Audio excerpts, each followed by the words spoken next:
శక్తి తైలాభిషేక ఆదివారపు ఆరాధన. సమయం ఉదయం 8:30 గంటల నుండి.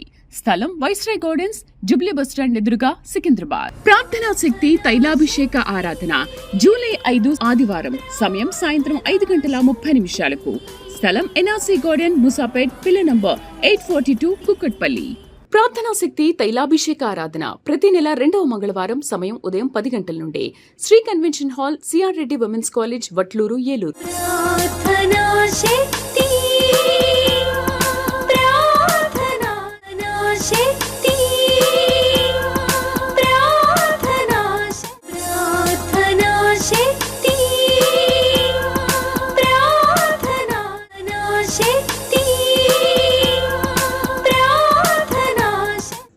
శక్తి తైలాభిషేక ఆరాధన ప్రతి నెల 2వ శుక్రవారం. సమయం ఉదయం 10 గంటల నుండి. స్థలం కాపు కళ్యాణ మండపం, ఎన్ఎఫ్సిఎల్ రోడ్, ఆర్టీఓ ఆఫీస్ పక్కన, ఆర్ఆర్ నగర్, కాకినాడ. ప్రార్థనా శక్తి తైలాభిషేక ఆరాధన ప్రతి నెల 2వ శనివారం ఉదయం 8 గంటల నుండి మధ్యాహ్నం 12 గంటల వరకు. స్థలం కూరగాయల మార్కెట్ ఎదురుగా, government degree college road, Ravulapalem. యేసయ్య నామములో మీకు వందనాలు తెలియపరుస్తూ ఉన్నాను. ప్రియులరా, ఈ దినము కొరకు దేవుడు సిద్ధపరిచిన వాగ్దానాన్ని మనం స్వాధీనపరచుకుందాం. పరిశుద్ధ గ్రంథంలో నుండి యెషయా గ్రంథము 66వ అధ్యాయము 12వ వచనం ద్వారా ప్రభు మనల్ని దర్శిస్తూ ఉన్నారు. Isaiah chapter 66 verse 12. యెహోవా ఇలాగ సెలవిచ్చుచున్నాడు, ఆలకించుడి, నది వలె సమాధానమును ఆమె యొద్దకు పారజేయుదును. మీరు జనముల ఐశ్వర్యం అనుభవించినట్లు ఒడ్డు మీద పొర్లిపారు జల ప్రవాహం వలె మీ యొద్దకు దాన్ని రాజెత్తును. నోట్ చేసుకున్నారా? అద్భుతమైన మాట. పరలోకం నుండి దేవుడి దినాన్ని మీకు ఇస్తూ ఉన్నారు.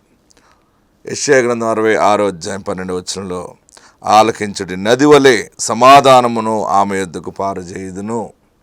ఈరోజు దేవుని కృప, ఆశీర్వాదము మీ ఇంటికి దేవుడు సమాధానమును ప్రకటిస్తూ ఉన్నారు. సమాధానము లేక చాలా సమస్యలు ఎదుర్కొంటున్న మీతో దేవుడు మాట్లాడుతూ ఉన్నాడు. నీ ఇంట్లో సమాధానం లేదు కదా, సమాధానం కొరకు వెంటాడుతున్నావు. ఏ కుటుంబాల మధ్య, ఏ వ్యక్తులతో సంబంధాలు తెగిపోయినాయో దేవుడు మరలా నీ జీవితంలో సమాధానమును దేవుడిస్తూ ఉన్నాడు. అయ్యో, ఆ మనుషునితో నాకు సంబంధం తెగిపోయింది, లేకపోతే ఆ మనుషుని నేను దూరం చేసుకున్నాను, తొందరపడి మాట్లాడాను, చాలా చేయి చేసుకున్నాను, ఏదో జరిగింది, మాట వచ్చింది, కానీ వారికి మాకు సమాధానం లేదు. దేవా, మాకు సమాధానం దయచేయి అని అడుగుతున్నావు కదా. బహుశా భార్య భర్తల మధ్య సమాధానము బాగుగా లేదని ఏడుస్తున్నారా? లేకపోతే అన్నదమ్ముల మధ్య సమాధానం లేదని బాధపడుతున్నారా? అక్క చెల్లెల మధ్య సమాధానం లేదని బాధపడుతున్నారా? ఇంటి పక్క వారితో సమాధానం లేదు, లేకపోతే బయట వారితో సమాధానం లేదు, ఆఫీసులో నాకు సమాధానం లేదు, మా సార్తో నాకు సమాధానం లేదు, నాకు అనవసరంగా ఎక్కిళ్ళినా అందరితో గొడవే అయిపోతుంది, సమాధానం అంతా కోల్పోతున్నాను, నేనేం పాపం చేశాను, ఏది మాట్లాడినా అందరికీ నేను విరోధం అయిపోతున్నాను అని ఏడుస్తున్నావా? దేవుడి దినాన్ని నీతో మాట్లాడుతూ ఉన్నాడు. పరిశుద్ధాత్మ దేవుడు నది వలె సమాధానం నీ యొద్దకు పారజేస్తూ ఉన్నాడు. కొంతమంది భార్య భర్తలు దెబ్బలాడుకున్న తర్వాత భార్య భర్త ఎప్పుడు చేస్తాడా అని ఎదురు చూస్తుంది. నీ ముఖం చూడనంటే చూడనని అనుకుంటారు. నీతో సంబంధం లేదనుకుంటారు. నీతో మాట్లాడితే నేను చనిపోయినంతొట్టు, లేకపోతే మా అమ్మ చనిపోయినంతొట్టు, లేదా పలానా ఈ వీరి మీద వారి ఒట్లు పెట్టుకుని బహుశా సంబంధాలు దూరం అయిపోతుంటాయి. అలాంటి పరిస్థితుల్లో ఏదున్నా దేవుడు నీ ఇంటికి ఈరోజు సమాధానం ఇస్తున్నాడు. అయ్యో, తల్లిదండ్రులుగా మేము ఇలా బ్రతుకుతున్నాం, మా పిల్లలు మాకుతో సమాధానం లేదు, నా కొడుకుతో సమాధానం లేదు, నా కొడుకు నాతో మాట్లాడి చాలా కాలమైంది, మరి కోడల వల్ల నా కొడుకు మారిపోయాడు, లేకపోతే నా కూతురుతో నేను మాట్లాడదామంటే నా అల్లుడి ద్వారా సమాధానం పోయింది, మాకు మాట్లాడుకోవడానికి లేవు, బంధాలు తెగిపోయినాయి అని ఏడుస్తున్నావా? ఏ బంధము తెగిపోయిందో ఆ బంధాన్ని మళ్ళా పునరుద్ధరించడానికి దేవుడు నది వలె సమాధానమును పారజేయుచున్నారు. ఎందుకు ఏడుస్తూ ఉన్నావు? ఎవరైనా కలిపితే బాగుండు, ఎవరైనా మధ్యవర్తిగా ఉండి వారికి మాకు సమాధానం కలగజేస్తే బాగుండని ప్రార్థిస్తున్నావా, అనుకుంటున్నావా? నీ మనసు ఎరిగిన దేవుడు ఈ దినాన్ని సూటిగా నీతో మాట్లాడుతూ ఉన్నాడు. నది వలె సమాధానము దేవుడు అనుగ్రహిస్తూ ఉన్నాడు. దేవుడు నీ మొర ఆలకించాడు, నీ ప్రార్థన ఆలకించారైనా. నీ కుటుంబంలో, నీ ఆఫీసులో, నీ యొక్క ఫ్యాకల్టీ మధ్య, ఎక్కడైనా సరే, ఎవరితోటైనా సరే ఏ సమాధానము బంధము తెగిపోయిందో అది దేవుడు మరలా కలుపుతూ ఉంటాడు. ఎలా కలుస్తుందండి, ఎలా జరుగుతుంది? వారే ఫోన్ చేస్తారా, లేదా నేను ఫోన్ చేయాలా? రకరకాలుగా ఆలోచనలు వస్తున్నాయేమో. దేవుడు చెప్తున్న మాట ఏంటంటే, నది వలె సమాధానము పారజేయుచున్నాడు. నది ఎలా వస్తుందంటే, నదిలో నీళ్ళు నదిలోనే వెళ్తాయి, కానీ నీరు ఎక్కువైపోయినప్పుడు నదిలో నీరు రాకూడని స్థలాలు కూడా వచ్చేస్తుంది.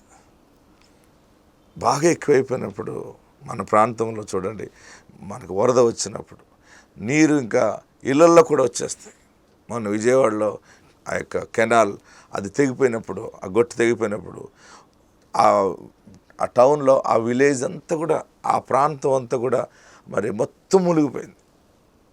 నేను చూసినప్పుడు వారు నాకు చెప్పింది ఏంటంటే, ఇళ్ళల్లోకి వచ్చేసింది, మా బెడ్లు కూడా మునిగిపోయినాయి, మేము ఇల్లు పైకి వచ్చేసాం. ఈ నీరు అందులోకి రాకూడదు, రావటానికి అవకాశం లేదు.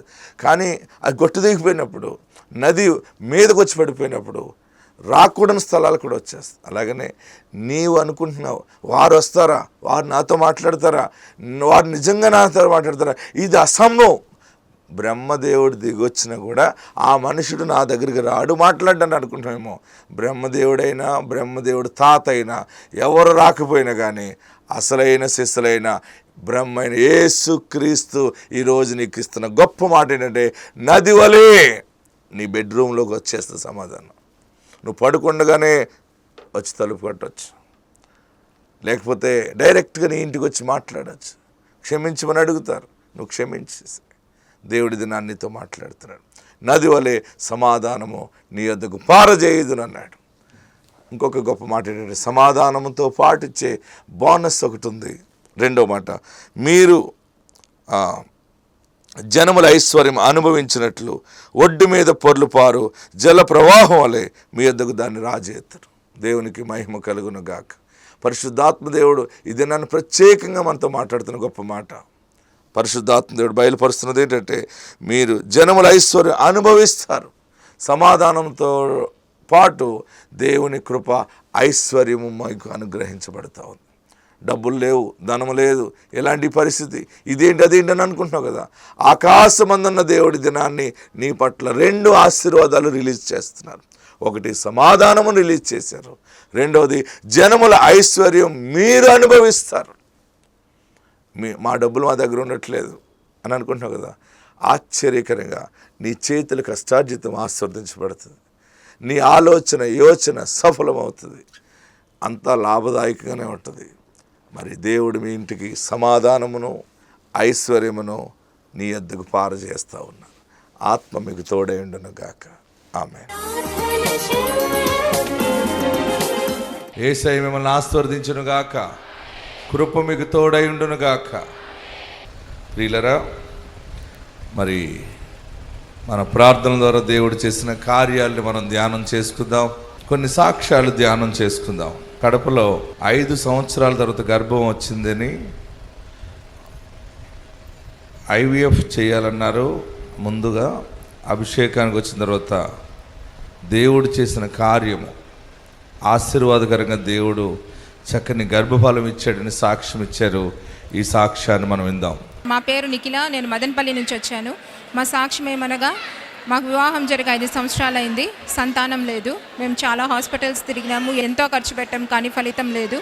మా అమ్మమ్మ యూట్యూబ్లో చూసి ఇసాక్ గారి దగ్గరికి వెళ్ళండి, అందరికీ సంతానం కలుగుతుందని చెప్పారు. తర్వాత మాకు టెస్టులు చేసినప్పుడు మీకు ట్యూబల్ బ్లాక్ ఉంది, మీరు IVF కానీ IVF చేసుకోవాలని చెప్పారు. కానీ మేము ముందుకైతే వెళ్ళలేదు. విశ్వాసంతో విజయవాడకు ఒకసారి, సికింద్రాబాద్కి 2 టైమ్స్ వచ్చాము. సికింద్రాబాద్కి ఏప్రిల్ 2025లో వచ్చినప్పుడు అయ్యగారు ప్రార్థన చేసి, ఈసారి నీకు గర్భఫలం కంపల్సరీగా వస్తుందమ్మని ఒక పండు ఇచ్చాడు. ఆ పండు తీసుకొని నేను ఇంటికి వెళ్ళాను విశ్వాసంతో. మరుసటి నెలనే నేను కన్సీవ్ అయినాను. అట్లనే 3rd మంత్లో మాకు NT స్కాన్ జరిగింది. NT స్కాన్ చేసినప్పుడు నాజల్ బోన్ గ్రోత్ లేదు, సో అబార్షన్ చేయాలి, ప్రోగ్రెస్ చేయకూడదు ప్రెగ్నెన్సీని అని చెప్పారు. ఆ టైంలో అదే రోజు అయ్యగారు నెల్లూరుకి ఫస్ట్ టైం వచ్చున్నారు. అది మేము యూట్యూబ్లో చూసి నెల్లూరుకి వచ్చాము.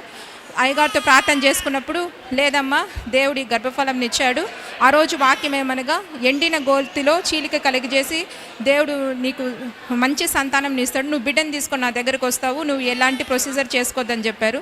విశ్వాసంతో ఆ రోజు మళ్ళీ పండుని తీసుకొని నేను వెళ్ళిపోయి ఏ ప్రొసీజర్కి నేను ముందుకు వెళ్ళలేదు. అట్లనే ఉంటే దేవుడు 9 months కాపాడి ఏ ప్రాబ్లము లేకుండా 9 నెలలు ఏమన్నా ఇబ్బంది వచ్చినా కూడా నేను ప్రార్థనా శక్తి తైలం పూసుకుంటూనే ఉన్నాను. మెడిసిన్ మీద అసలు ఆధారపడలేదు. 9 నెలల తర్వాత ఒక మంచి చక్కటి బిడ్డని నాకు దేవుడు బహుమానంగా ఇచ్చాడు. ఒక ప్రెగ్నెన్సీ ముందు కూడా నేను 2 times టీవీ స్పాన్సర్ చేసుకున్నాను. ఎప్పుడైతే చేసుకున్నానో ఆ మరుసటి నెల నేను కన్సీవ్ అయినాను. ఇప్పుడు బిడ్డతో నేను ఇక్కడికి వచ్చాను, సాక్ష్యం చెప్పుకుంటున్నాను. అయ్యగారితో అన్నప్రసన్నం చేసి మేము మళ్ళీ ఇంకొక టీవీ స్పాన్సర్ చేసుకుంటున్నాము. ఈ చక్కటి అవకాశం ఇచ్చిన యేసయ్యకు వందనాలు, ఇస్సాయి గారికి నాకు వందనాలు. ఈ సాక్ష్యం దేవుడు దీవించును గాక. దేవునికి మహిమ కలుగును గాక. ట్యూబుల్ బ్లాక్ ఉంది, IVF చేయించుకోవాలి, లేకపోతే పుట్టరని డాక్టర్లు తేల్చి చెప్పారు. మన పరమ డాక్టర్ ఏం చెప్పాడంటే, ఏ బ్లాకులున్నా నేను వాటిని ఆశీర్వదిస్తాను అన్నాడు. అంతే విశ్వాసముతో ఆ బిడ్డ దేవుడి మీద ఆనుకుంది. మనం ఎవరైనా సరే దేవుని వాక్యం మీద కనుక పరిపూర్ణంగా ఆనుకున్నప్పుడు ఆయనే చేస్తాడు. మనం సగం సగం ఆనుకున్నప్పుడే కార్యాన్ని చూడలేము. ఓకే, రెండవ సాక్ష్యాన్ని చూద్దాం.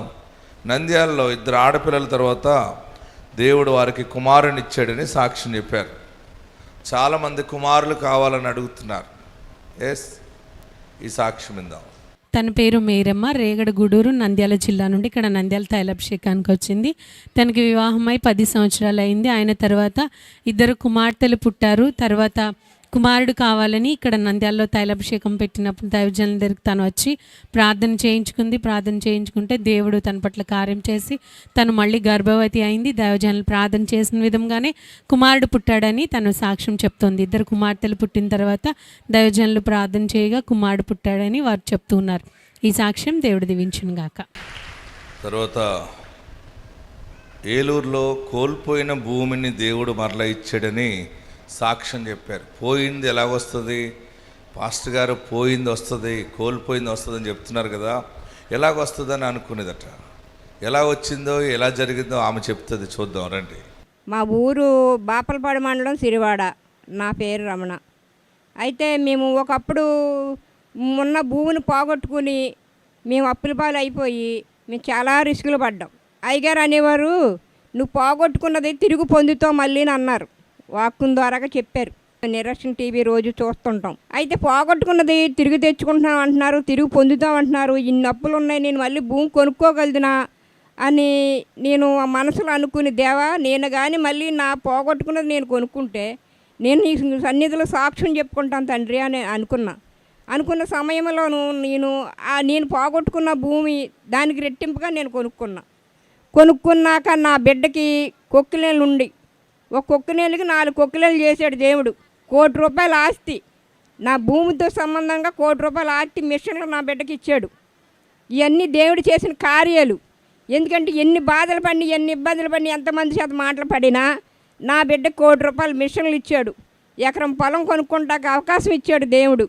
ఈ చిన్న సాక్షిని దేవుడు దీవించిన గాక. మీ అందరికీ శుభవార్త ఏంటంటే, ఈ సంవత్సరం ఏదేమైనా పోయినవన్నీ రావస్తాయి. ఎంత నష్టపోయారో, ఎంత వడ్డీ కట్టారో, ఎంతమంది చేత మాటలు పడ్డారో అవన్నీ ఆశీర్వాదంగా మారి మూట కట్టి మీకు ఇచ్చేస్తాడు. ఆల్రెడీ ఒకటి బయటకు వస్తూ ఉన్నాయి సాక్ష్యాలు. తొందరలో మీ నోట నుండి దేవుడు ఆ గొప్ప సాక్ష్యం అనుగ్రహించును గాక. ఆమె పోయిన భూమి, ఎకరం పొలం పోయింది, బెంగుండిపోయింది. మళ్ళీ దేవుడు తన కుమారుని తనని ఆశీర్వదించాడు. పోయిన భూమిని మరలా వారు కొనుక్కోగలిగారు. కొనుక్కునే స్థాయికి దేవుడు హెచ్చించాడు. దేవుని యొక్క ఆజ్ఞలు పాటించినప్పుడు మన కష్టార్జితం నిలబడుతుంది. మనం అనుకుంటాం పోతుంది, వచ్చిందల్లా పోతుందంటే నీవిలో ఎక్కడో దేవుని క్రమశిక్షణ ఉల్లంఘించేవని గమనించుకోవాలి. దేవుని క్రమశిక్షణ ప్రకారం మనం వెళ్ళినప్పుడు వచ్చిన ప్రతి కష్టార్జితం కూడా నీ ఇంటి దగ్గర గుట్టల కింద కట్టబడుతుంటాయి. బాగా గమనించండి. అందుకని మనం ఒక్కొక్కసారి వెతుక్కోవాలి, ఎందుకు ఇలా జరుగుతుంది, నేను ఎక్కడ తప్పుతున్నాను, ఎక్కడ రాంగ్ స్టెప్ పడుతుంది, నా భర్త ఎలాగున్నాడు, నేను ఎలాగున్నాను, నా పిల్లలు ఎలాగున్నారు, అన్నీ మనం చెక్ చేసుకుంటూ ఉంటే మనం పడిపోయిన చోట వెతుక్కుంటే దొరికేస్తాయి. ఆ దొరికినప్పుడు ప్రభువా తెలుసో తెలియకలా మాట్లాడాను, తెలుసో తెలియకలా చేశాను, ఇక నన్ను క్షమించు బాబా అంటావా? నీ కష్టార్జితం నీ ఇంటి దగ్గరే ఉంటుంది. నీ సారీ మడతలో డబ్బులు అక్కడే ఉంటాయి. నీ సారీ మడతలో డబ్బులు ఎక్కడికి పోవు. మీరందరూ ఎక్కడ దాచుకుంటున్నారు డబ్బులు? ఎక్కడ దాస్తారు చెప్పరే మీరందరూ? మడతల్లో పెడతారు, భర్తకు కనపడకుండా. అట్ల తర్వాత చెక్కల కింద పేపర్లు ఉంటాయి కదా, ఆ పేపర్లో పెడతారు. కొంతమంది గ్లాసులో చెంబులో పెడుతుంటారు. మీ అతి రహస్యాలన్నీ కూడా మీ భర్తలకి ముందే తెలుసు. వాళ్ళు ఎర్రబాగులో లాగా ఏమి ఎరగనట్టు ఉంటారు. అవసరమైనప్పుడు ఆ బ్యాంకులో ఓపెన్ చేసుకుంటారు. అప్పుడు గొడవలు అయిపోతుంటాయి. ఈసారి నువ్వు దాచిన ధనం ఎక్కడికి పోదు, నీ కష్టార్జితం నిలబడుతుంది. ఆమెన్. మరొక సాక్ష్యాన్ని మీ ముందు పెడుతున్నాను. 4 తరాల నుంచి మగపిల్లోడు లేడని ఏడుపు, గోల గోల గోల. మగపిల్లోడు కావాలంటే ఏం చేయాలని అనుకుంటే దైవజనుడు ఇసాక్ పాస్టర్ గారు ప్రార్థన పెడుతున్నారు. అక్కడికి వెళ్తే చాలామందికి మగపిల్లలు పుడుతున్నారని చాలామంది తెలియపరిచారు. అంతే, కుమార్తెను తీసుకొచ్చి ప్రార్థన చేయమంది. ఏమ్మా అన్నాను, అయ్యా ఒక్క మగబిడ్డ కావాలని ప్రార్థన చేసి దీవించండి. మాకు 4 తరాల నుంచి మగపిల్లలు లేరు. దేవుని సన్నిధిలో అడిగింది, దేవుడు నాకు ఇచ్చిన వరమును బట్టి ప్రార్థన చేశాను. దేవుడు జీవము కలిగిన వాడు విన్నాడు, మగబిడ్డని ఇచ్చాడు. ఆ మగబిడ్డని ఎత్తుకొచ్చి సాక్షి చెప్పింది, నా చేతిలో పెట్టించి ఉన్నాడు, ఎలాగున్నాడు. 4 తరాల తర్వాత వచ్చాడు. చూద్దామా ఈ సాక్ష్యం విందామా? దేవుడి నామానికి వందనాలండి.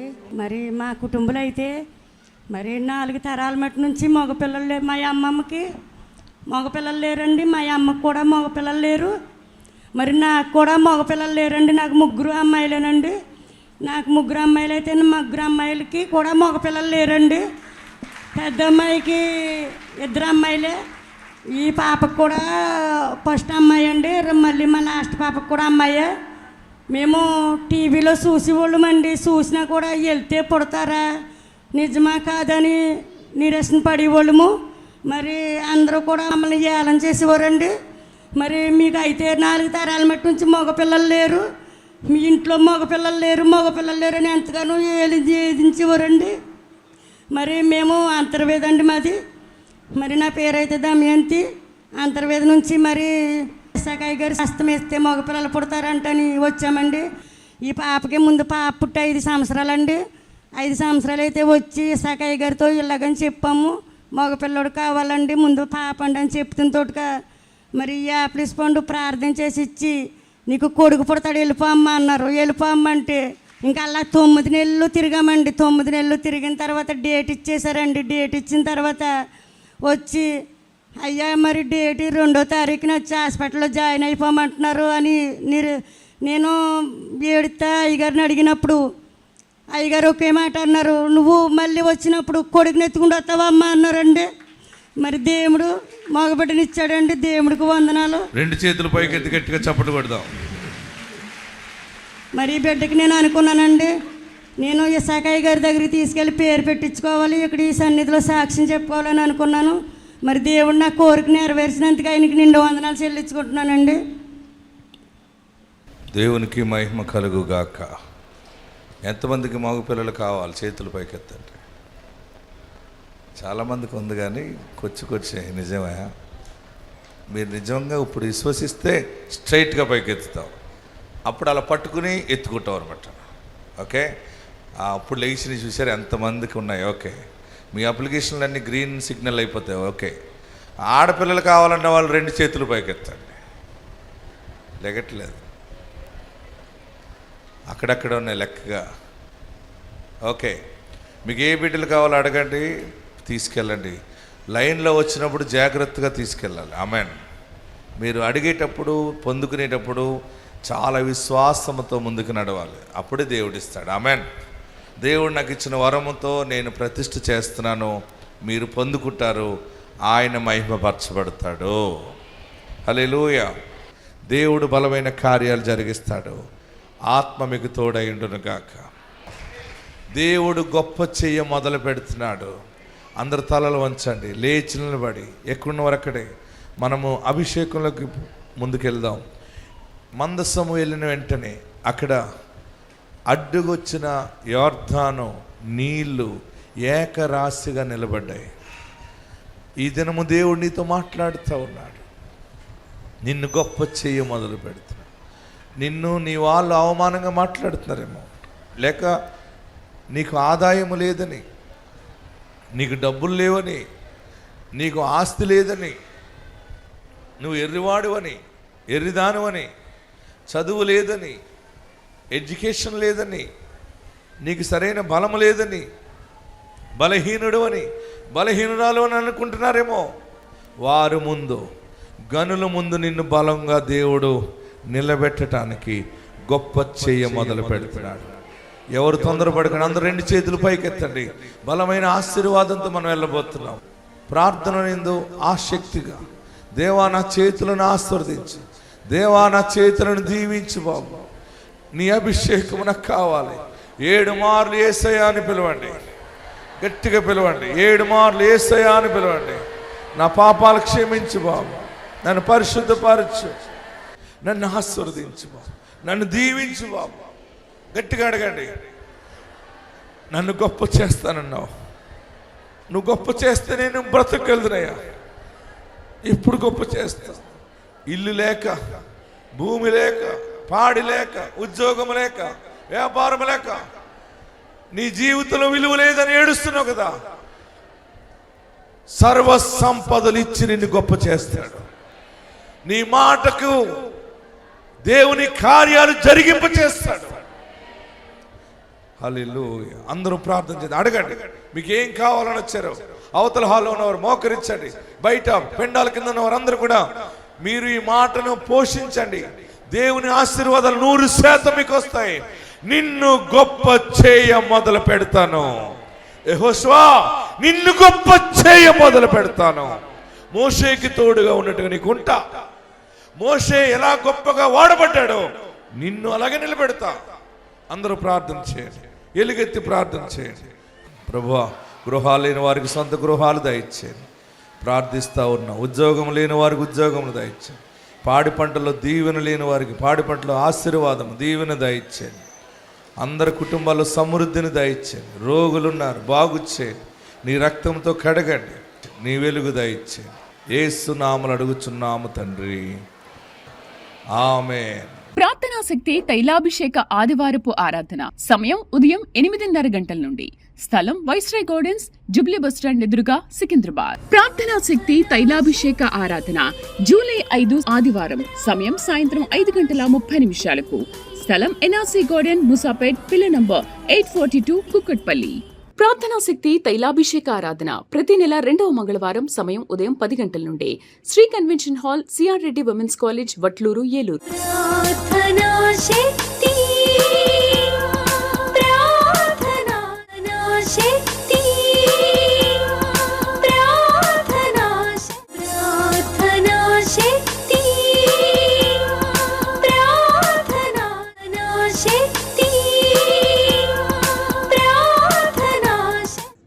శక్తి తైలాభిషేక ఆరాధన ప్రతి నెల 2వ శుక్రవారం. సమయం ఉదయం 10 గంటల నుండి. స్థలం కాపు కళ్యాణ మండపం, ఎన్ఎఫ్సిఎల్ రోడ్, ఆర్టీఓ ఆఫీస్ పక్కన, ఆర్ఆర్ నగర్, కాకినాడ. ప్రార్థనా శక్తి తైలాభిషేక ఆరాధన ప్రతి నెల 2వ శనివారం ఉదయం 8 గంటల నుండి మధ్యాహ్నం 12 గంటల వరకు. స్థలం కూరగాయల మార్కెట్ ఎదురుగా, government degree college road, Ravulapalem. NT Rajapuram అండి మాది. నా పేరు అబ్రహాం అండి. నాకు 3 అబ్బాయిలండి. 3 అబ్బాయిలకి పెళ్ళిళ్ళు అయిపోయినాయండి. మరి పెద్ద అబ్బాయికి పిల్లలు పుట్టక చాలా వేదన పడిపోయామండి. మేము 15 సంవత్సరాలు అయిందండి పెళ్ళి అయ్యి. ఎన్నో మందులు తీసుకెళ్ళారు, ఎన్నో హాస్పిటల్ తిప్పారు, కానీ పిల్లలు పుట్టరు అన్నారండి. టీవీలో నేను వర్తమానం చూశానండి. ఇసా గారు, అయ్యగారు తైలం వేసుకుంటే పిల్లలు పుడుతున్నారని నేను ఆలకిచ్చానండి.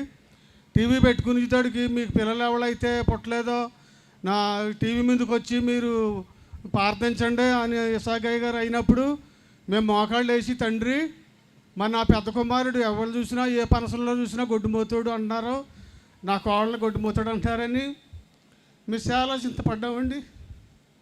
చింతపడినప్పటికీ దేవుడి కృప వల్ల మరి ఎప్పుడైతే మేము టీవీ ముందుకు వచ్చి నేను దేవుని కానుకిచ్చుకుంటానని ప్రార్థన చేశాను, ఆ నెలలోనే కంచెమైందండి నా పెద్ద కోళ్ళలో. చక్కని మగ పిల్లడు పుట్టాడండి. మరి ఆ బిడ్డల వేదనతో నేను చాలా కూలిపోయామండి. మా కుటుంబం, మా భార్య భర్తలు, నా బంధువులు కూడా, తోబుట్టినోళ్ళు కూడా నువ్వు గొడ్డుమోతాడు, ఆమేన్. నువ్వు గొడ్డుమోతురోళ్ళు అంటే మాకు చాలా వేదన కలిగిందండి. దుఃఖాన్ని సంతోషంగా మార్చే దేవుడు. వాక్యం దీవించిన ప్రార్థనా శక్తి తైలాభిషేక ఆదివారపు ఆరాధన. సమయం ఉదయం 8:30 గంటల నుండి. స్థలం వైస్రాయ్ గార్డెన్స్, జూబ్లీ బస్టాండ్ ఎదురుగా, సికింద్రాబాద్. ప్రార్థనా శక్తి తైలాభిషేక ఆరాధన జూలై 5 ఆదివారం. సమయం సాయంత్రం 5:30 స్థలం ఎన్ఆర్సీ గార్డెన్, ముసాపేట్, పిల్ల నంబర్ 842, కుక్కట్పల్లి. ప్రార్థనా శక్తి తైలాభిషేక ఆరాధన ప్రతి నెల 2వ మంగళవారం. సమయం ఉదయం 10 గంటల నుండి. Sri convention hall, C R Reddy women's college, Vatluru, Eluru. ప్రార్థనా శక్తి, ప్రార్థనా శక్తి, ప్రార్థనా శక్తి, ప్రార్థనా శక్తి, ప్రార్థనా శక్తి తైలాభిషేక ఆరాధన ప్రతి నెల 2వ శుక్రవారం. సమయం ఉదయం 10 గంటల నుండి. స్థలం కాపు కళ్యాణ మండపం, ఎన్ఎఫ్సిఎల్ రోడ్, ఆర్టీఓ ఆఫీస్ పక్కన, ఆర్ఆర్ నగర్, కాకినాడ. ప్రార్థనా శక్తి తైలాభిషేక ఆరాధన ప్రతి నెల 2వ శనివారం. ఉదయం 8 గంటల నుండి మధ్యాహ్నం 12 గంటల వరకు. స్థలం కూరగాయల మార్కెట్ ఎదురుగా, government degree college road, Ravulapalem.